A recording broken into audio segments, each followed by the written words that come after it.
열왕기하 19장 20절부터 28절 말씀 마음을 집중하시고 함께 읽어보십니다. 아모스의 아들 이사야가 히스기야에게 보내 이르되 이스라엘 하나님 여호와의 말씀이 네가 아수르 왕 사네립 때문에 내게 기도하는 것을 내가 들었노라 하셨나이다. 여호와께서 아수르 왕에게 대하여 이같이 말씀하시기를 처녀딸 시온이 너를 멸시하며 너를 비웃었으며 딸 예루살렘이 너를 향하여 머리를 흔들었느니라. 네가 누구를 꾸짖었으며 비방하였느냐? 누구를 향하여 소리를 높였으며 눈을 높이 떴느냐? 이스라엘의 거룩한 자에게 그리하였도다. 내가 사자들을 통하여 주를 비방하여 이르기를 내가 많은 병거를 거느리고 여러 산 꼭대기에 올라가며 레바논 깊은 곳에 이르러 높은 백향목과 아름다운 잣나무를 베고 내가 그 가장 먼 곳에 들어가며 그의 동산의 무성한 수풀에 이르리라. 내가 땅을 파서 이방의 물을 마셨고 나의 발바닥으로 애굽의 모든 강들을 말렸노라 하였도다. 네가 듣지 못하였느냐? 이 일은 내가 태초부터 행하였고 옛날부터 정한 바라. 이제 내가 이루어 너로 견고한 성들을 멸하여 무너진 돌무더기가 되게 함이니라. 그러므로 거기에 거주하는 백성의 힘이 약하여 두려워하며 놀랐나니 그들은 들의 채소와 푸른 풀과 지붕의 잡초와 자라기 전에 시든 곡초같이 되었느니라. 내 거초와 내 출입과 내가 내게 향한 분노를 내가 다 아노니 네가 내게 향한 분노와 네 교만한 말이 내 귀에 들렸도다. 그러므로 내가 갈고리를 네 코에 꿰고 재갈을 내 입에 물려 너를 오던 길로 끌어 돌이키리라 하셨나이다. 아멘. 열왕기하 19장 아주 중요한 장입니다. 흔히 히스기야의 기도로 알려진 내용입니다. 이 열왕기하에 보면은 특별히 여기 히스기야 왕에 대해서 하나님이 각별히 여기시는 내용들이 있었어요. 이미 앞에서 본 대로 그는 남유다 13번째 왕으로서 또 하나님이 기뻐하시는 개혁을 단행했던 일들, 그 시대에 그들의 영적으로 지배하고 있었던 당시 그 산당의 문화라든지 주상과 목상 이런 우상들, 그리고 또 모세 시대의 놋뱀까지 일체 모든 우상에 관련된 것들은 다 이제 없애는. 그래서 하나님이 그를 다윗과 비교할 만큼이나 칭찬한 왕이었어요.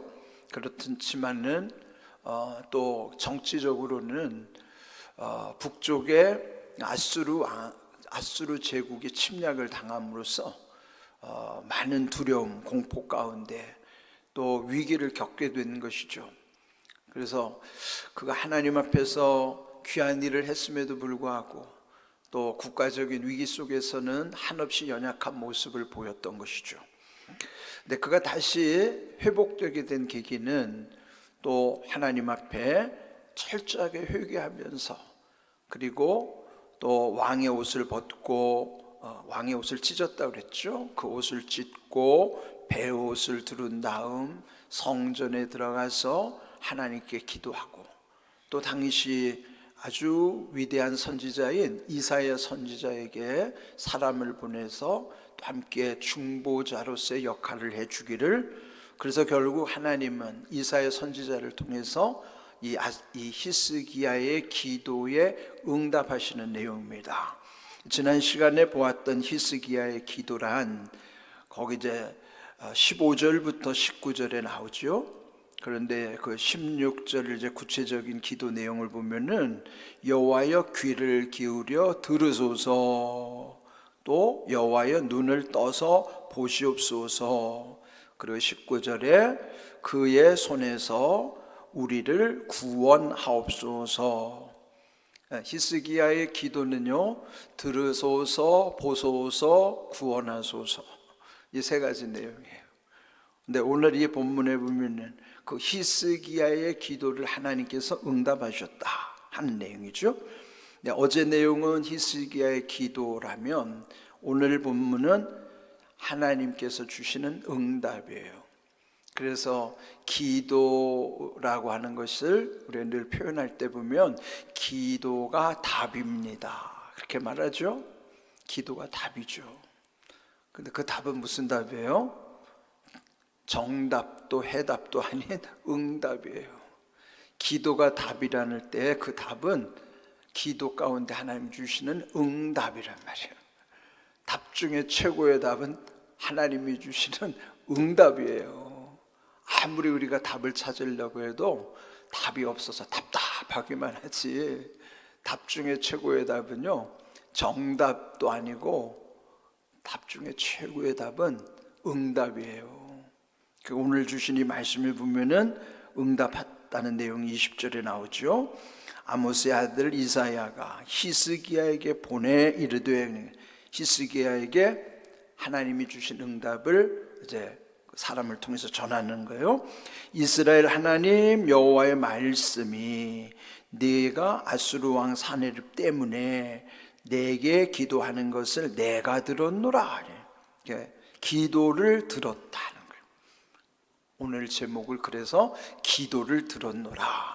누가 들었어요? 하나님 들으신 거예요. 이 히스기야가 기도했고 이사야 선지자가 중보했고 마침내 하나님이 기도를 들으셨노라고 응답하신 거예요. 그러니까 기도를 들었다. 누구의 기도를 들었어요? 히스기야의 기도를 들으신 거예요. 그러면서 또 이제 그 다음에 여기에 보면서 그 아수르 왕 사네립 때문에 결국 하나님께 간구했지만은 그 기도를 들으신 다음에 21절 여호와께서 아수르 왕에게 대하여 이같이 말씀하시기를, 이러이러한 어려운 상황인데 특별히 22절 네가 누구를 꾸짖었으며 비방하였느냐, 누구를 향하여 소리를 높였으며 눈을 높이 떴느냐, 이스라엘의 거룩한 자에게 그리하였도다. 지금 이 아수르 왕 사네립이 꾸짖고 비방했고 소리를 높였다, 또 눈을 높이 떴다, 교만한 모습이죠. 아주 무례하게 지금 이 남유다 히스기야 왕을 협박하고 아주 이 그 교만한 모습 그 자체를 하나님 지금 꾸짖는 내용이에요. 이 사네립에 대해서 네가 누구를 그렇게 했느냐, 결론은 이스라엘의 거룩한 자에게 그리하였도다. 그게 뭐예요? 하나님께 했다. 너는 내게 한 거다. 자, 이 부분이 굉장히 중요해요. 지금 이 사네립은 히스기야를 상대한 것이지 하나님을 상대한 게 아니에요. 그런데도 히스기야가 믿는 하나님을 막 조롱했죠. 네가 믿는 하나님, 그 하나님의 약속도 너는 거기에 속지 말아라, 막 그러면서 하나님을 조롱하기도 했어요. 그런데 여기서 이렇게 했던 모든 것, 히스기야를 향해서 꾸짖고 비방했고 소리를 높였고 눈을 높이 떴다는 거예요. 아주 교만한 모습, 이 모든 것이 히스기야에게 한 것이지만은 또 남유다를 향한 것이었지만은 결국은 하나님은 어떻게 받아들이셨는가 하면 그거는 나에게 한 거다. 이스라엘의 거룩한 자인 하나님을 향해서 네가 그리하였도다. 그럼 뭘까요? 하나님과 이 이스라엘이라고 하는 이 남유다라고 하는 그 하나님이 택한 민족, 지금 이들이 물론 하나님을 멀리함으로써 이런 당하지 말아야 될 고난을 겪고 있지만은 그래도 하나님은 지금 긍휼히 여기시는 거예요. 기도하는 히스기야 때문에 그들이 당하는 것이 곧 내게 그들이 다 오만하고 교만한 모습을 나에게 한 것이다. 그 택한 민족과 하나님을 어떻게 해요? 동일시하는 거예요. 동일시는 같이 여기는 거죠. 마치 비유하자면 지금 우리나라를 대표해서 모든 나라들마다 대사를 보내잖아요. 그럼 그 파견된 대사들, 그 대사는 우리 대한민국을 대신한 거예요. 그러니까 그들을 대하는 것이 결국 대한민국을 대하는 태도와 똑같은 거예요. 마찬가지죠. 이런 동일시하는 하나님의 이 방법을 기억해야 됩니다. 그러면서 또 23절, 네가 사자들을 통하여, 사신들을 통하여 하나님을 비방하여 이르기를, 내가, 여기 이제 주목해야 될 거는 내가라고 하는 이 사내립이 자기를 막 드러내고 내가 뭘 했다고 하는 거예요. 내가 이렇게 대단하다. 그 자기를 드러내고 자기를 자랑하는 이게 이제 교만이죠. 여기 보면 내가라고 하는 표현이 여러 번 나와요. 내가 많은 명거를 거느리고 여러 산꼭대기에 올라가며 레바논 깊은 곳에 이르러 높은 백향목과 아름다운 잣나무를 베고 내가 그 가장 먼 곳에 들어가며 그의 동산에 무성한 숯불을 이르리라. 내가 땅을 파서 이방의 물을 마셨고 나의 발바닥으로 애굽의 모든 강들을 말렸노라. 내가 이렇게 위대한 일을 했다는 거예요. 내가 이런 큰 제국을 이루고 애굽도 레바논도 다 내가 정복했다는 것이죠. 그래서 결국 산헤립은 지금 하나님이 이렇게 평하는 거예요. 네가 이렇게 교만한데 결국 그 자기가 하나님처럼 그렇게 군림하는 것을 하나님 책망하시는 것입니다. 그런데 여기 또 이제 25절 또 하나님이 심판하겠노라고 하는 말씀입니다. 네가 듣지 못했느냐? 이 일은 내가 태초부터 행하였고 옛날부터 정한 바라. 하나님이 태초에 또 옛날부터 이미 하나님이 모든 것을 행하셨고 하나님이 정하신 것이지. 잠시 이 세상에 왔다가 가는 인생이 뭐가 그렇게 대단해서 자기가 했다고. 그래서 뭔가 권력자들은 자기가 했던 무슨 행적, 공적비 같은 걸 막 남기잖아요. 그래서 이게 참 조심해야 돼요. 목회도 마찬가지예요. 담임 목사가 막 대단한 것처럼 어떤 교회들은 보면요, 역사책에도 담임 목사가 뭐 대단한 일을 한 것처럼 막 기록을 해놓다고. 그거 큰일 날 일이에요. 잠시 맡겨준 소임을 감당한 것은 하나님께 영광을 돌리는 것이지 뭐가 목사가 대단해서 목회를 하는 거예요? 뭐 지도자가 잘나가지고 그렇게 되는 게 아니에요. 하나님이 태초부터 옛날부터 행하셨고 정하신 바대로 이루어진다는 것을 알면 우리는 그저 쓰임 받는 것을 감사할 뿐이고 겸손히 자기 일을 감당하는 것이지, 여기 아수르의 산헤립처럼 내가 이렇게 했다라고 교만을 한다는 거, 이거 조심해야 되는 것이죠. 근데 지금 하나님이 이걸 심판하시는 거예요. 또 26절, 그러므로 거기에 거주하는 백성의 힘이 약하여 두려워하며 놀란다니. 거기 백성이 누구예요? 하나님의 백성. 지금 남유다에 지금 아수르의 침략으로 인해서 고통을 겪고 있는 그 백성의 힘이 약하기 때문에 두려워하며 놀랐다. 이게 뭐예요? 이거 오늘 우리에게도 똑같은 원리예요. 우리는 약한 존재, 연약하기 때문에 두려워할 수밖에 없고 놀랄 수밖에 없는 거예요. 우리가 왜 두려워하고 왜 놀라는 일이 많습니까? 나는 연약한 존재라 늘 세상이 두려운 거예요. 나보다 조금만 힘센 사람을 만나도 두렵고, 또 내일 무슨 일이 일어날지도 두렵고, 그저 무슨 일만 벌어지면 막 놀랄 일이 우리 주변에 얼마나 많아요. 왜 그래요? 여기 있잖아요. 백성의 힘이 약하기 때문이라. 우리 인생은 연약하면 두렵고 놀랄 일을 감당하기 어려운 거예요. 그러나 이사야 41장 10절, 두려워하지 말라. 내가 너와 함께함이라. 놀라지 말라. 나는 내 하나님이 됨이라. 두려워하고 놀랄 일이 많은 우리 인생을 향하여 두려워하지도 말고 놀라지도 말라. 왜요? 하나님이 함께 하시고 내가 너의 하나님이기 때문에 두려워하지도 말고 놀라지도 말라는 거예요. 이렇게 연약한 존재라 두려워할 수밖에 없고 놀랄 수밖에 없는 것이 그건 그 민족의 지금 현실이에요. 오늘 우리 인생의 현실이라. 얼마나 연약한가 하면 그들은 들의 채소, 푸른 풀, 지붕 위에 피는 잡초, 자라기 전에 시들어버린 곡초, 이게 뭐야? 아무것도 아닌 인생이라는 거예요.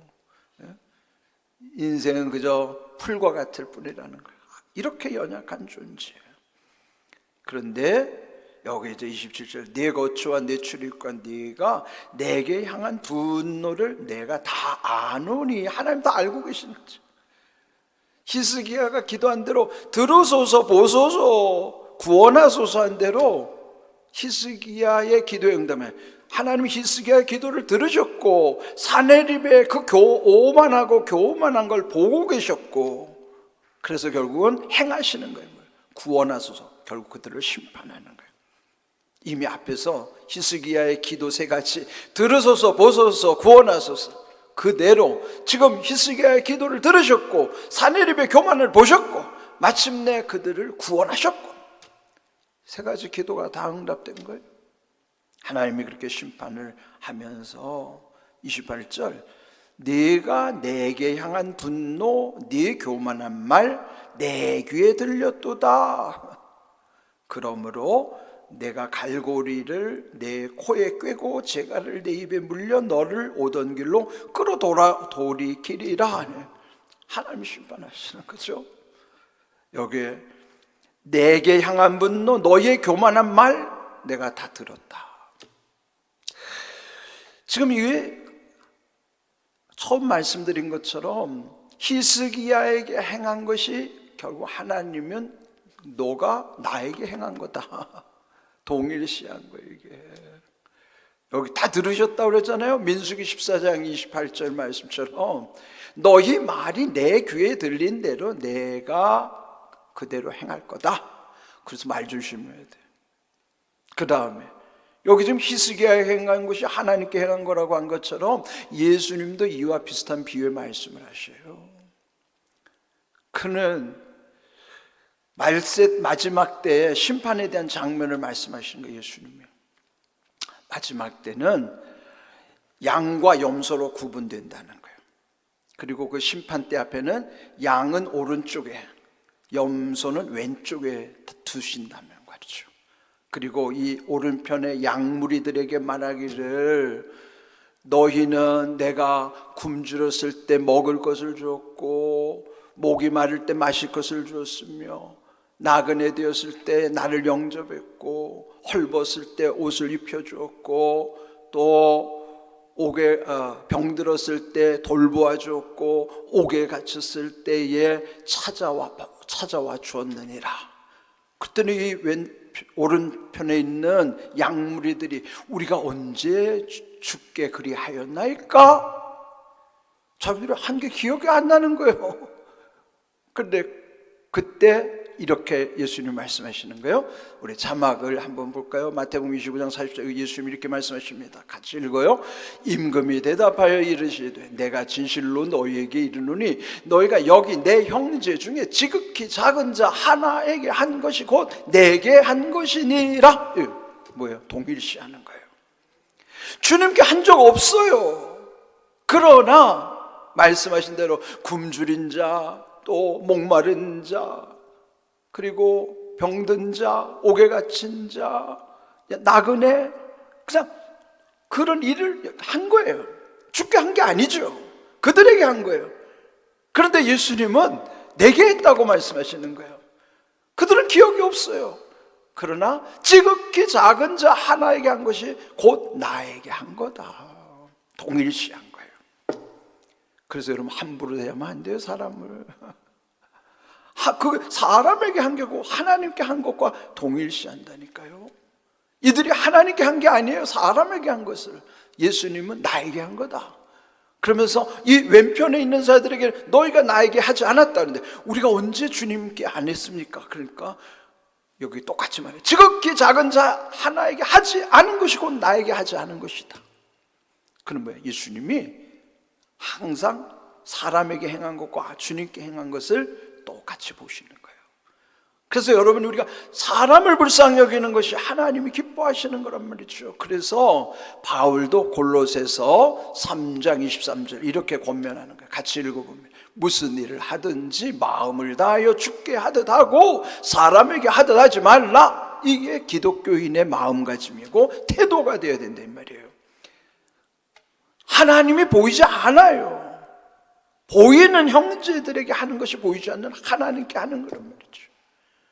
그래서 무슨 일을 하든지 누구를 대하든지 내 마음을 다해서 주님께 하듯 하라는 거예요. 진실함과 겸손함으로 사람께 하듯 하는, 사람에게 하듯 하지 말라는 건 뭐예요? 체면치레 하지 말고, 하는 척 하지 말고, 잘난 척 하지 말고. 사람을 대할 때는 척 하잖아요. 척. 사실은 아니면서도 척 하는 거예요. 잘난 척. 잘나지도 못하지만 잘난 척. 이런 모든 이런 척을 하지 말고 주님께 하듯 무슨 일을 하든지 누구를 대하든지 온 마음을 다해서, 그건 뭐예요? 진실함으로 서로를 그렇게 대해야 된다는 거죠. 이것이 오늘 기독교인의 마음가짐이고 삶의 태도여야 된다 이 말이죠. 오늘 하나님이 히스기야의 기도에 응답하시면서 히스기야에게 행한 모든 것이 하나님께 했다고 하는 것처럼 오늘 우리가 사람에게 하는 모든 것이 주님께 하는 것과 동일시 여기신다는 사실을 잊지 마십시오. 그래서 사람을 함부로 폄하하면 안 돼요. 사람을 향해서 함부로 말해도 안 되고 함부로 대해도 안 되는 거예요. 그가 사람을 어떻게 여기는가를 보면 그 사람이 하나님을 어떻게 여기는가가 드러나는 거예요. 여러분들 기억하십시오. 사람에게 하는 것이 곧 주께 하는 것이에요.